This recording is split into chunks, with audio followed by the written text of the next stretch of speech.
Hi, welcome to my channel. Today we're going to be talking about the book Essentialism by McKeown.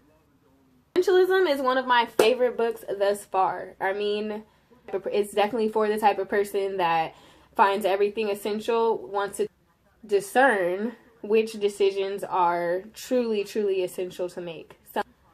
So determining what your highest contribution is and making the decisions necessary to achieve that effortless. And effortless meaning that you're not dwelling on a decision, you're not dwelling on a situation. Talks about these things. He goes in to note that only once we stop saying yes to everything and everyone, you can make your highest contribution. So learning how to say no and saying no to people doesn't make you a bad person. It doesn't necessarily even mean that you're denying that person. A lot of times we get our decisions to do things or not to do things confused with our relationship with that person. Graceful and very tactful no comes from understanding what your goals are, and you won't have to say no to a bigger opportunity later because you said yes to things that don't serve. Many of the times, opinion overload, what other people think, information overload can actually deter us from making the essential decisions. You don't deliberately manage your time and your energies, other people will. Even think about the workplace and your job. If you don't give yourself an availability, a certain amount of time that you can work and a certain amount of time you can't work,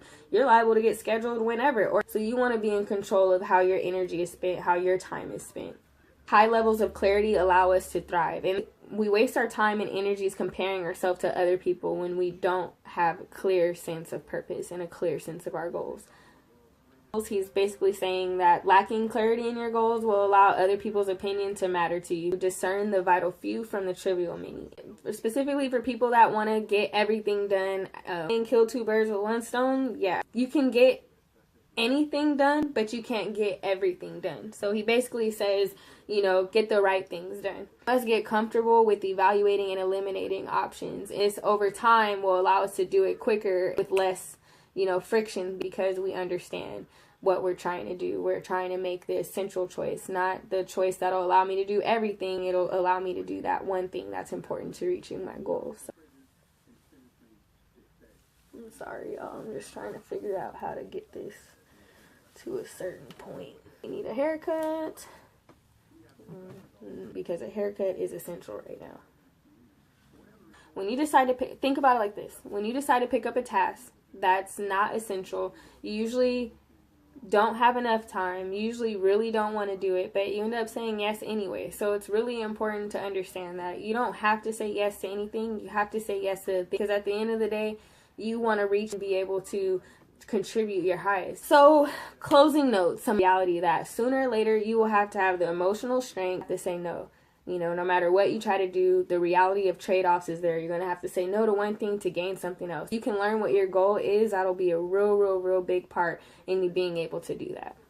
One of the really big points to me too, have discipline, have self-control, being selective about the projects that you take on and the relationships you get into, because it's really important in the long run for you. It's more important than we think it is. And I think that's why, the title Essentialism is so good for this book, because move away from the habit of making decisions emotionally, impulsively. Know where you're trying to go and move in that direction. Don't just go doing stuff willy-nilly. You know what I mean? Willy-nilly style. I don't know why I got that going on today, but hey, I'm gonna roll with it because it's rolling with me. Some other key points. Some efforts yield more rewards than others. Some efforts yield more rewards than others. Bottom line, you can try to, like that saying says, you can lead a horse to water, but you can't make him drink. Well, I don't think that really coincides with that, but yes, if you put your energy in certain situations, the reward won't yield like you expect it to, but certain choices yield higher rewards than others. Certain efforts yield higher rewards than others. And we have to remember, the author drives home that when we feel like that fear of losing something is starting to kick in, we have to remind ourselves that if I let the fear of losing this drive me, I might really lose what I want in the long run. I might really risk missing a more important experience, a more valuable experience to me, because I'm afraid to lose this. And we can all, I feel like most of us can relate to that. So, quick recap.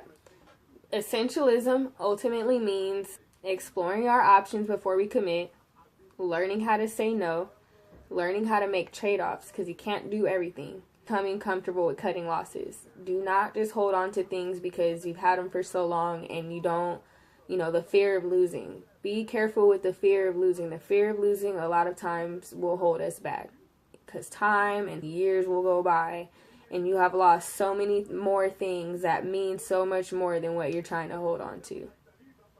Love this book. Essentialism. I should have put that one in the beginning, huh?